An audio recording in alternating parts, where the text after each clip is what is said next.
ഒരിക്കലും ഒരാളെ ഈ അജ്മാനിൽ വെച്ച് കണ്ടപ്പോൾ അയാൾ പറഞ്ഞു, ഞാൻ 13 കൊല്ലമായി നാട്ടിൽ പോയിട്ട് എന്ന്. 13 കൊല്ലം നാട്ടിൽ പോയിട്ട് അത് എന്തുകൊണ്ടാണ് നിങ്ങൾ പോകാത്തത്? എടുത്ത വായിക്ക് അയാൾ പറയുന്നതാണ്, എന്തിനാണോ പോകുന്നത്, അവിടെയുള്ള ഈട് കിട്ടൂലേന്ന്. അപ്പോൾ ചോദിക്കണം എന്നുണ്ടായിരുന്നു. കാരണം എന്താ വെച്ച് കഴിഞ്ഞാൽ ഭാര്യ എന്താ ചെയ്യുന്നത് അവിടെ നിന്ന്. നമസ്കാരം, പുതിയൊരു വീഡിയോയിലേക്ക് എല്ലാവർക്കും സ്വാഗതം. ഇന്ന് നമ്മളെല്ലാവരും ചർച്ച ചെയ്യുന്ന ഒരു കാര്യം എന്താണെന്ന് വെച്ച് കഴിഞ്ഞാൽ പ്രവാസികളുടെ ഭാര്യമാരും അതുപോലെ പ്രവാസികളും തന്നെയാണ്.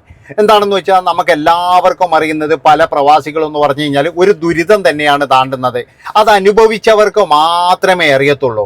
അതായത് നമ്മളെല്ലാവരും പ്രവാസ ലോകത്തേക്ക് പോകുന്നത് എത്രയും പെട്ടെന്ന് പ്രശ്നങ്ങളെല്ലാം തീർത്തതിന് ശേഷം നമുക്ക് നാട്ടിൽ വരണം എന്നുള്ള ആ ഒരു വിചാരത്തോടു കൂടി തന്നെയാണ്. അതിന് 2 പേരുടെയും പിന്തുണ വേണം. അതായത് നാട്ടിലുള്ള ഭാര്യയുടെ പിന്തുണ വേണം. അതുപോലെ തന്നെ എന്ന് പറഞ്ഞു കഴിഞ്ഞാൽ കൃത്യമായിട്ടെന്ന് പറഞ്ഞാൽ മക്കളുടെ വരെ പിന്തുണ വേണം. എന്താണെന്ന് വെച്ച് കഴിഞ്ഞാൽ എങ്ങനെയെങ്കിലും തൻ്റെ ഭർത്താവിനെ നാട്ടിലെത്തിക്കണം എന്നാണ് ഭാര്യമാർ വിചാരിക്കേണ്ടത്. പക്ഷെ ഇവിടെ പല ഭാര്യമാരും വിചാരിക്കുന്നത് എന്താ അറിയുക, പരമാവധി അവിടെ നിന്നോട്ട്. അതായത് എന്തായാലും 2 കൊല്ലം കുടുംബം പേരും നല്ലൊരു അടിച്ചുപൊളിയുണ്ട്.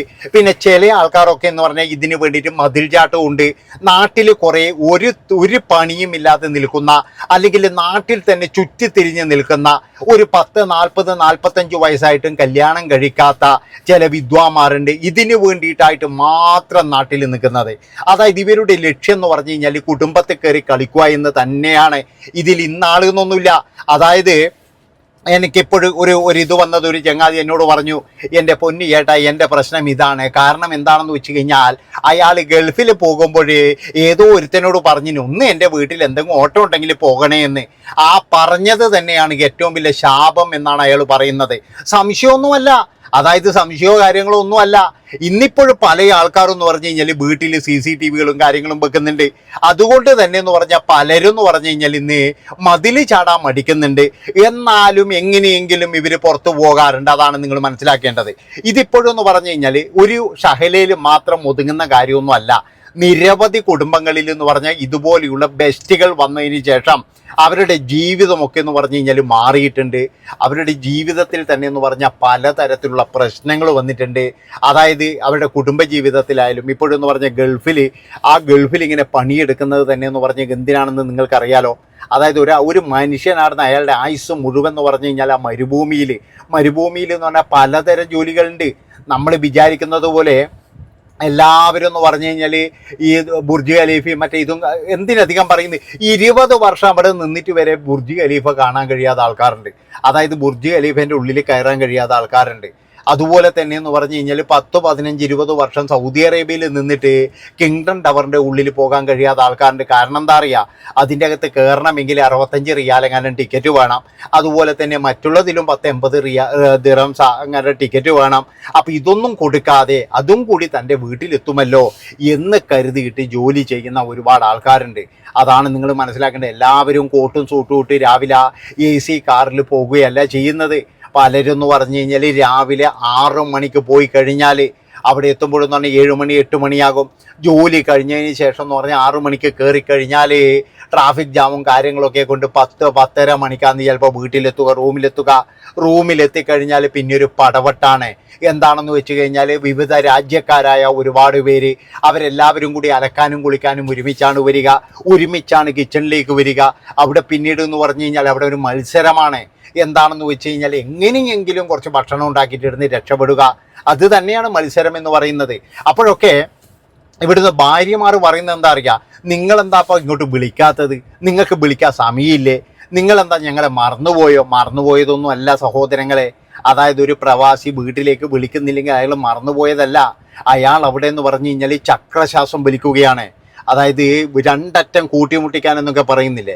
പലരും എന്ന് പറഞ്ഞു കഴിഞ്ഞാൽ നാട്ടിൽ കിട്ടുന്നതിനെക്കാട്ടിയും കുറവ് പൈസയാണ് അവിടെ കിട്ടുന്നത്.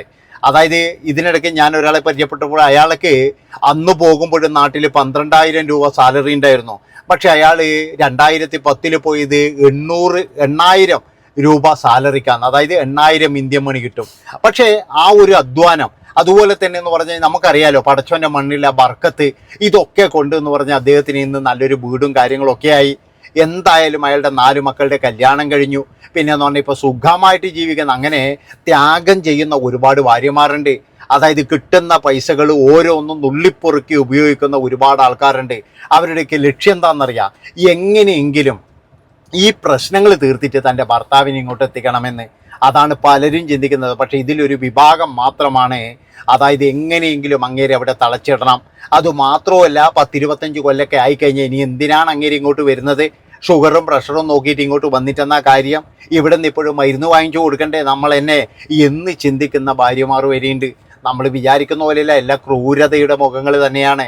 പിന്നെയെന്ന് പറഞ്ഞാൽ ചില വിദ്വാന്മാർ എന്ന് പറഞ്ഞു കഴിഞ്ഞാൽ അവിടെയും ഫാമിലി ആക്കൂട്ടാ. അതായത് ചില വിദ്വാന്മാർ എന്ന് പറഞ്ഞു കഴിഞ്ഞാൽ ഇവിടെയും ഭാര്യ ഉണ്ടാവും, അവിടെയും ഭാര്യ ഉണ്ടാവും. അങ്ങനെയുള്ള ചില ടീമുകളും ഉണ്ട്. പണ്ടൊരിക്കലും ഒരാളെ ഈ അജ്മാനിൽ വെച്ച് കണ്ടപ്പോൾ അയാൾ പറഞ്ഞു, ഞാൻ 13 കൊല്ലമായി നാട്ടിൽ പോയിട്ട് എന്ന്. 13 കൊല്ലം നാട്ടിൽ പോയിട്ട് അത് എന്തുകൊണ്ടാണ് നിങ്ങൾ പോകാത്തത്? എടുത്ത വായിക്ക് അയാൾ പറയുന്നതാണ്, എന്തിനാണോ പോകുന്നത്, അവിടെയുള്ള ഈട് കിട്ടൂലേന്ന്. അപ്പോൾ ചോദിക്കണം എന്നുണ്ടായിരുന്നു. കാരണം എന്താ വെച്ച് കഴിഞ്ഞാൽ ഭാര്യ എന്താ ചെയ്യുന്നത് അവിടെ നിന്ന്, അല്ല ചോദിക്കേണ്ടതല്ലേ ഇത്. അപ്പം അയാൾക്കുള്ള സുഖങ്ങളും കാര്യങ്ങളും എല്ലാം അവിടെ തന്നെ കിട്ടുന്നുണ്ട്. അയാൾക്ക് പക്ഷേങ്കിൽ ഇങ്ങനെ നാട്ടിലേക്ക് വരാൻ കഴിയില്ല. 13 വർഷമായി അഭിമാനത്തോടു കൂടി ആ മനുഷ്യൻ പറയലാണ്. പൈസയൊക്കെ കൃത്യമായിട്ട് അയച്ചു കൊടുക്കലുണ്ട്.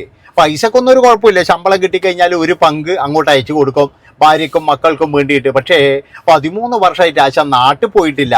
എന്താ ചോദിക്കുമ്പോൾ എന്താ അവിടെ എന്തിനാ നമ്മൾ പോകുന്നത്, അതൊക്കെ ഇവിടെ കിട്ടൂലേ എന്നാണ് അയാൾ പറയുന്നത്. ഇതുപോലെ ചിന്തിക്കുന്ന ചില എന്ന് പറഞ്ഞ വേട്ടാവളിയന്മാരും നമ്മുടെ ഇടയിലുണ്ട്. അതുകൊണ്ടാണ് പറയുന്നത്. അതുകൊണ്ട് നിങ്ങൾ എല്ലാവരും എന്ത് വേണമെന്ന് വെച്ച് കഴിഞ്ഞാൽ, അതായത് നിങ്ങൾക്ക് കഴിയുമ്പോഴൊക്കെ എന്ന് പറഞ്ഞ് നിങ്ങൾ വിളിക്കുക.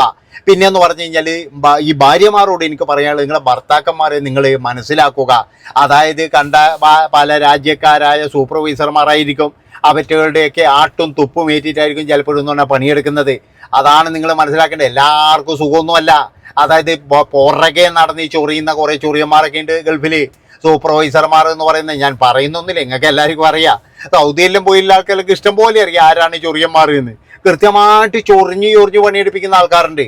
അപ്പം അതിൻ്റെ ദേഷ്യവും സങ്കടവും ഇതൊക്കെ കൊണ്ട്, ഈ ചൂടും കാര്യങ്ങളൊക്കെ കൊണ്ട് റൂമിൽ വന്നിട്ട് എങ്ങനെയെങ്കിലും ഒന്ന് കിടന്ന് ഉറങ്ങാനാ നോക്കുക.